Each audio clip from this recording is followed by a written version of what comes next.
All right, everyone, get ready for a deep dive today into Spanish question words. It's going to be fun. Oh, yeah, this will be good. We're looking at a practice session Mhm. from a YouTube video, and it's actually for people learning Spanish. Okay, But even if you don't speak a lick of Spanish, you can still get a lot out of this. for sure. We're going to be uncovering some really cool stuff about how languages work, Absolutely. especially when it comes to how we ask questions. I mean, asking questions, it's universal, right? Mm. But the ways we do it can be so different. Yeah. Depending on the language. Like even just how much or how many, just those simple phrases, Yeah. those can tell you a lot about how a language is structured. And right away, the teacher in this video, she starts throwing out all these words like cuánto, cuántos, cuánta, cuántas, and they all sound so similar. They do sound similar. What's the deal with that? Well, they are all variations of, how much or how many in Ah. Spanish. But the reason there are so many is that, unlike English, Spanish nouns have gender. Oh, You right. got masculine or feminine, and then you've got number singular or plural.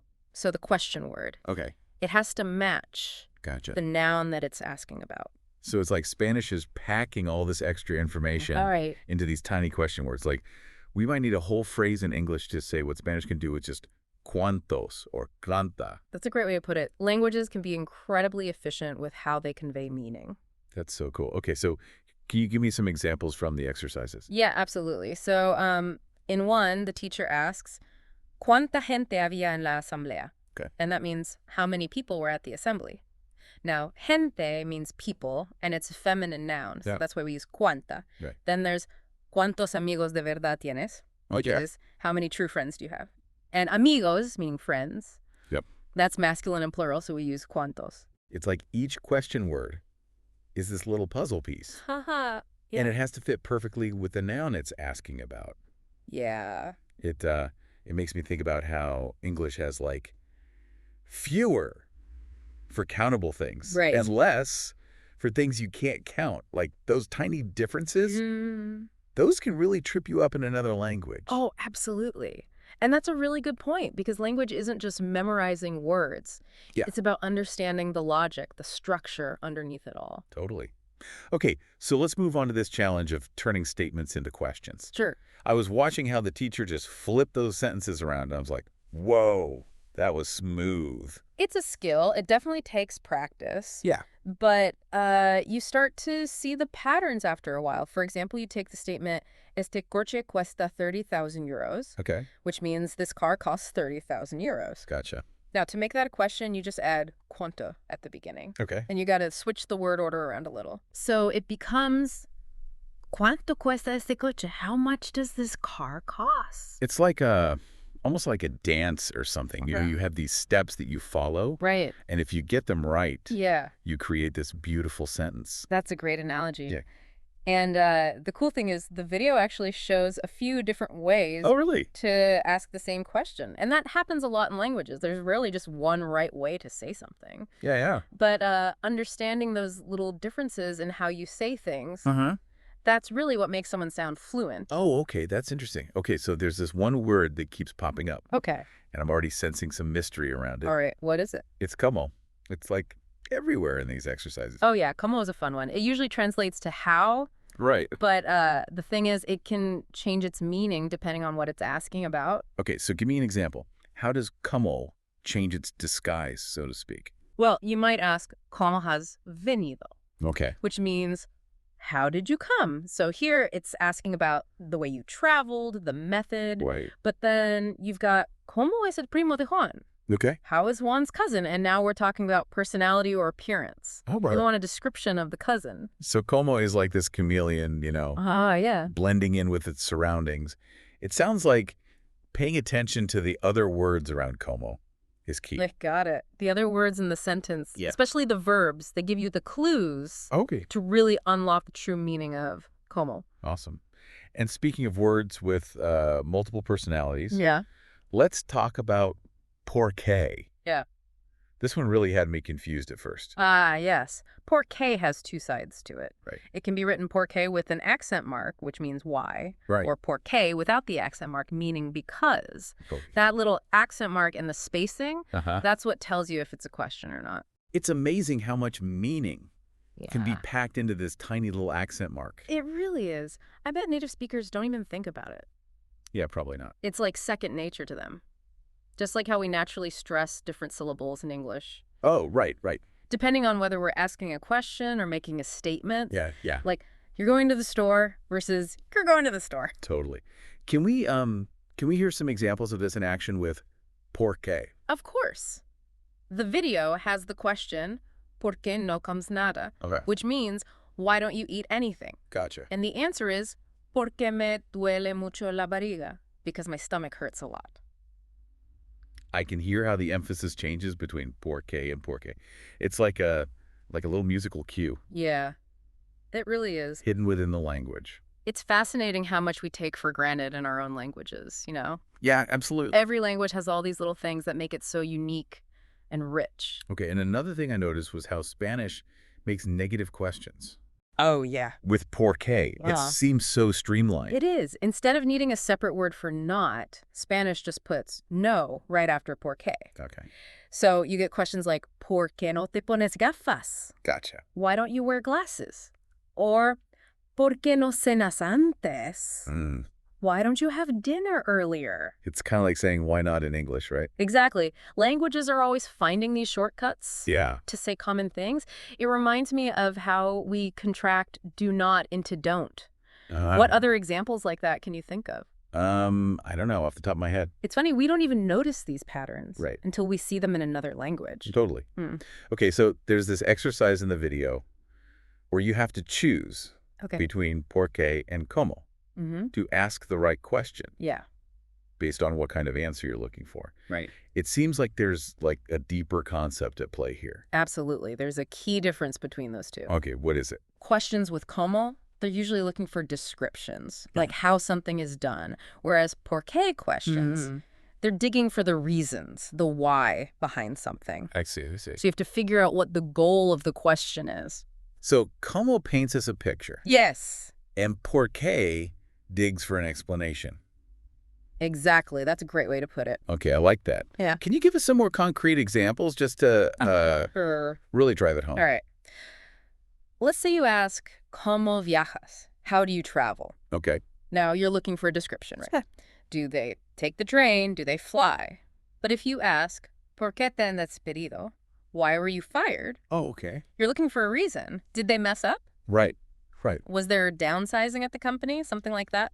So even though both questions are asking for information, Right. the type of information they're looking for is totally different. It is. It's like being a detective. Haha. You have to use the right question to get the clues you need. You got it. And this skill, it goes way beyond Spanish. It's about being aware of the little nuances in language, Yeah. no matter what language you're speaking. This is making me realize that language is so much more than just words. Yeah, It's like this way of making meaning, of understanding the world. that's a great way to put it. And it leads us to another interesting example from the video. So the video gives us this underlined answer, preciosa, which means beautiful, like it's describing someone's girlfriend. Right. And the matching question, using como, Yeah. it would be, ¿Cómo es la novia de Pepe? How is Pepe's girlfriend? So we're focusing on her appearance. Right. We want to know what she looks like, not like why she's beautiful. Exactly. I think I'm getting it. You're doing great. Now, let's flip it around. Okay. What if the underlined answer is para hablar contigo, Okay. meaning to talk to you? The right question, using por qué, would be ¿Por qué estás aquí? Why are you here? Ah, okay. Now we're looking for a reason. Yeah. Why are they there? It's like como is describing something Mm-hmm. and por qué is explaining something. Exactly. Two sides of the same coin. Yeah, yeah. And this goes beyond just Spanish, you know? Right, right. Being able to pick the right question, Yeah, that can make you a better communicator overall. in any language. For sure. It all comes back to understanding what kind of information you're after. Okay, let's go back to por qué no for a sec. Sure. I'm still really interested in how Spanish makes those negative questions. I know, right? It's so elegant just adding no after por qué. It is. And it's kind of similar to how we use contractions in English, like Yeah. don't instead of do not. Right, right. Languages often evolve to be more efficient, Yeah. especially with common expressions. Can we go through a few more examples from the video just to Absolutely. make sure I'm following? Okay, so there's ¿Por qué no te pones gafas? which translates to, why don't you wear glasses? Okay. And another one is, ¿por qué no cenas antes? Okay. Meaning, why don't you have dinner earlier? It's interesting how that little no Yeah, it completely changes how the question feels. it does. Like, it's not just asking why anymore. Uh-huh. It's almost like a suggestion. Yeah, like a gentle nudge. Do something different. Right. And it's so subtle. It is. It's all in the structure. It really shows you how powerful word order is. It is. Like, a small change can totally shift the meaning. Absolutely. And you know what's cool? Right. This kind of negative question structure, Mm-hmm. it pops up in other languages too. Oh, really? It's like a universal thing. Wow. People want to use language not just to ask for information, but to kind of, nudge the conversation in a certain direction. So it's not just about asking. Right. It's also about, like, influencing. Yeah, exactly. This deep dive is blowing my mind. Uh-huh. I'm glad. It's a great reminder that language is complex, and there's always something new to discover. All right, so we've covered como, por qué, and all those variations of how much and how many. Right. I feel like I'm getting the hang of this. You're a natural. So, what's next? Okay, so the teacher introduces a new word, Okay. cuando, meaning when. When, okay. This one's all about time, Oh, cool. like pinpointing moments in the past, present, future. So it's our tool for navigating the fourth dimension. I like that. Haha, thanks. Yeah. So how does cuando actually work? It's pretty straightforward. It usually goes at the beginning of the question. Okay. Like como and por qué. Right. And depending on the context, Mm-hmm. it can be by itself, Okay. or it can team up with other words. To be more specific. Exactly. Okay, I'm ready for some examples. All right. One from the video is cuando llegaste, Okay. which means when did you arrive? Gotcha. So here, cuando is asking about a specific moment in the past, like the exact time something happened. It's like rewinding a video and hitting pause Yeah, at a precise moment. that's a great way to think about it. Thanks. And, cuando can also be used for future events. Oh. Like, cuando te vas, meaning when are you leaving? So cuando is our time machine, Yeah, letting us explore the past and the future. exactly. And it seems pretty versatile. It is. And just like with como and por qué, Hmm. cuando shows us how language lets us talk about these big abstract ideas, Right. time itself. My mind is officially blown. I'm This deep dive is amazing. glad you're enjoying it. I'm noticing something about the word order with cuando. Okay, what is it? It seems a bit different. You're picking up on some subtle patterns. Am I? You are.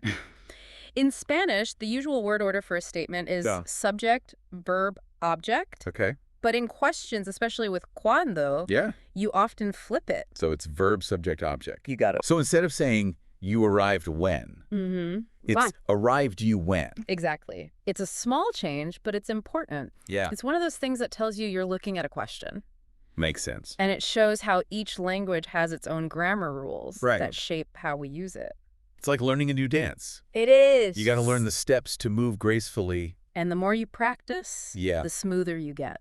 I'm amazed by how our brains can handle all these different rules. It is pretty incredible. Like we can learn all these different systems Mm-hmm. and make sense of them. It really speaks to our ability to learn languages, It does. which is something we often take for granted. Okay, so far we've covered como, por qué, cuando. We're really starting to get this. You are. You're doing great. But I have a feeling there's still more to learn. You're right, there is. It's pretty amazing, right? You start looking at question words in one language, Yeah. and suddenly you're seeing these connections to other languages. It's like a peek into how we all communicate. Absolutely. It shows that there are these universal principles at play. Okay, there's one more question word from this video that I'm curious about. All right, which one? It's donde, which means where. Donde. Okay. It seems pretty basic. Yeah, But I bet there's more to it than meets the eye. you're right about that. Really. Donde can be deceptively simple. Okay. On the surface, it's about location. Right. Finding a spot. Yeah, pinpointing it in space. Okay. But you can also use donde in a more metaphorical way. Metaphorical. How so? Like you can use it to talk about things like belonging Oh, interesting. or identity or even states of mind. Whoa, now we're getting deep. Right. So can you give me some examples? Of course. of how donde works on these different levels. Yeah, so a simple example is ¿Dónde estás? Okay. Meaning, where are you? Right. That's donde in its basic form. Just trying to find someone Exactly. on a map. But then you can ask, like, ¿Dónde vives? Where do you live? Okay. And now we're not just talking about an address. Right. It's more about where they Yeah. feel at home. Exactly. It's about their sense of belonging. That adds a whole other layer of meaning to donde. It does, doesn't it? It does. And that's where the metaphorical stuff comes in. Yeah, yeah. It's not just about physical space anymore, Right. but about these emotional and psychological spaces. It makes you think about how important our sense of place is. It is. Like where we live. Yeah. Where we come from. It shapes us. Totally. And this connection between place and identity. Yeah. It's something you see in lots of languages. It's universal. Yeah. The words we use for physical places often carry these deeper meanings. That's fascinating. Okay, I'm noticing that donde is sometimes paired up with other words, Like what? like prepositions. Ah, yes. Spanish loves to use prepositions with donde Okay. to make the question more specific. For example, a donde means to where or where to. So you might ask, ¿A dónde vas? Meaning, where are you going? So it's like adding detail to the question. Yeah, like zooming in. To a specific aspect of location. Exactly. And these prepositional phrases, Mm-hmm. they add so much nuance to how we talk about location. Okay, so I'm seeing a pattern here. What is it? It seems like Spanish question words really like to team up They do. with other words, like Yeah. prepositions, verbs. It's all about teamwork. Yeah, to create these really rich expressions. It's true. It's this interplay between words Right. that gives language its power. And its flexibility. Absolutely. And that's one of the things that makes learning a language so fascinating. It really is. You're always discovering something new. It's like a puzzle. Yeah. You're figuring out how each piece fits. Language is constantly changing and adapting. It really is. This has been such an amazing deep dive. I'm glad you think so. We started with these simple practice exercises, Yeah, just basic question words. and we ended up exploring all these big ideas about language. I know, it's amazing how that happens. It is. It makes me want to keep learning more. That's the spirit. Keep asking questions. For sure. So, to everyone listening, we'll leave you with one final thought. Okay, what is it? How do the ways we form questions That's a good one. shape our understanding of the world, keep exploring, and keep the conversation going?